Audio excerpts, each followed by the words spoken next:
welcome to Nat Chat. I'm Mirella Rich. Today our guest is Peter Turin, who is a public speaker, author and founder and director of Black Belt in Excellence. He's also a facilitator and business consultant, and he also used to coach a football team. Welcome to the program. Mirella, thanks so much for having me. Pleasure. Have I covered everything, or did you want to elaborate a little bit more? No, that was huge, wasn't it? I didn't realise so many things. Yeah, it's funny though that the focus on the footy team, because in a previous life I was very, very involved in junior footy. So when you say footy team, we're talking about 7, 8, 9, 10 and 11-year-old kiddies, which was fabulous. And what attracted you to actually, because you also ran pharmacies as well, you started your own pharmacies and then you went into public speaking and motivational speaking. What drew you to be a motivational speaker? Yeah, that's a great question, because if I had the definitive answer, I would give it to you. I had 20 years of owning pharmacies, and I think that there comes a time in your life where you've probably sold enough jelly beans and razor blades to last a lifetime, and I was starting to look for something outside of those four walls. I'd started martial arts at the age of 36, and so there was something burning away deep down inside, and I was very involved in junior sport. And I think that I was possibly an ego totally out of control. Every Sunday I noticed that there were more and more mums and dads and grandmas and grandpas coming to listen to me talk to their kids at junior footy. So it was like being on stage every Sunday. Wow. So it was fabulous. And so you did it in front of them as well, the talks? Well, the talks were really only to inspire the kids.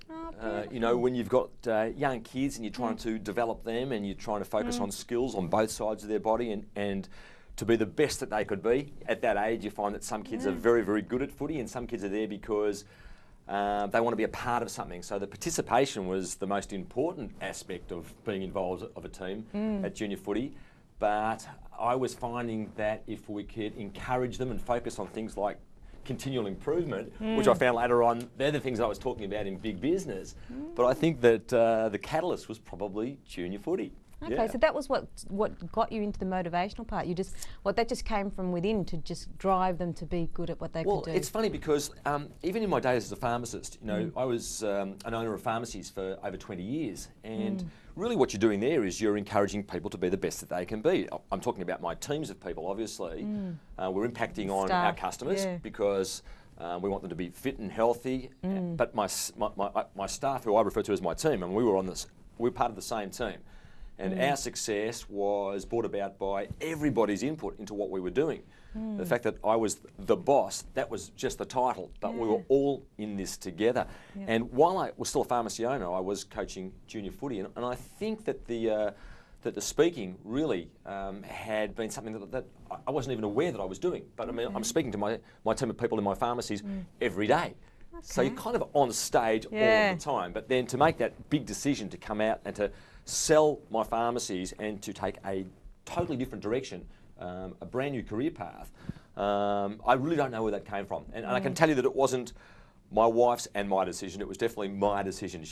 I think she thought that I'd gone absolutely nuts, and I'm really considered to be a creature of habit. So for me to have done something like that was... So something must have really inspired you and given you the faith to say it's worth the risk to get rid of this 20-year-old business and just go into motivational speaking, and who knows if I'll get into it successfully or not. Yeah, that's a risk. Well, it is, but I think some of the best things that we do in our lives are born out of taking that risk. Yeah.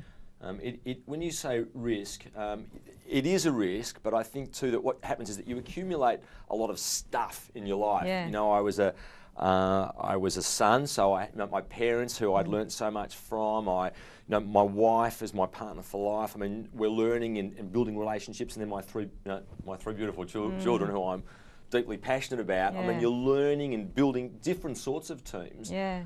But when I sold my pharmacies, don't think for a moment that I had things worked out, because I sold my pharmacies because, as I said, I think that I'd sold my quota of jelly beans, but I really had no idea what I wanted to do. So this was born, if you wanted to think of a defining moment, I went out with friends one night, my wife, a very, very close girlfriend of hers, and her husband, and probably as the result of having too much to drink, I took up a dare, really. I said, well, let me come and speak to your people at work. And that's kind of how it took off. And the business certainly wasn't called Black Belt in Excellence because there was no business at that stage. Yeah.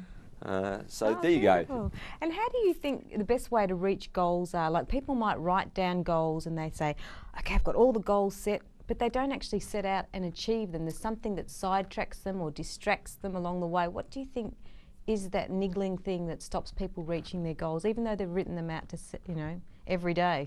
Wow, I mean, that's a tough question, because I talk a lot about the difference between being interested and being committed. And in my journey, that is Black Belt in Excellence, which is my business today. And as you know, I have the enormous pleasure of travelling around Australia and internationally now. And I've met so many interested people in my journey so far. I'll give you an idea of what I'm talking about.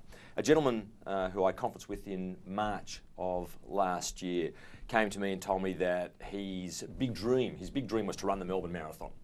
And I thought, well, that's fabulous. It's March. The Melbourne Marathon was run in November. I happened to bump into him again in October, and I asked him, how's the training for the marathon going? He looked at me and he said, Pete, training? He said, what training? He said, the marathon's not until next month. The point being that he was at best interested in running the marathon. I can share with you too that he did start the Melbourne Marathon. He obviously didn't finish the marathon because he hadn't done the things that you've got to do to bring about that goal. If his goal was truly to run the Melbourne Marathon, then he needed a plan a little bit bigger than just wishing that he could start it and finish it. And I think that happens quite a lot with people. You know, they set goals for themselves, but it's just an interest. I think I'd like to be able to speak fluent Italian, but they do nothing about it. I'd love to be a black belt in martial arts, but I do nothing about it. I'd love to have better relationships with my kids. Well, that's terrific. They're big picture things, like I want to get a black belt, but sometimes it's so daunting, it's so out there, it's so big that we don't get into the game. We don't make a start. So the bigger question is, and our viewers listening to this program, the bigger questions that they've got to ask is, what's one thing I can take out of listening to Morella and Pete, one thing that I can take away from that and apply that to my situation? And if we can just get into the game and chip away, now the 1%ers that you and I have spoken about before, which we can talk a little bit more about later on, but the 1%ers, the little things that make the difference, that will move us continually towards the direction of our goals. But you've got to want to do it. So the commitment is, to be committed is not the same as being interested. And we can elaborate on that a little bit later on, because it's such an important part of everything that is Black Belt in Excellence. Okay, we're about to go to break now, but we will elaborate on commitment when we get back. For sure. You're watching Nat Chat. Hope you're enjoying the program, because we'll be back with more very shortly. Stay with us.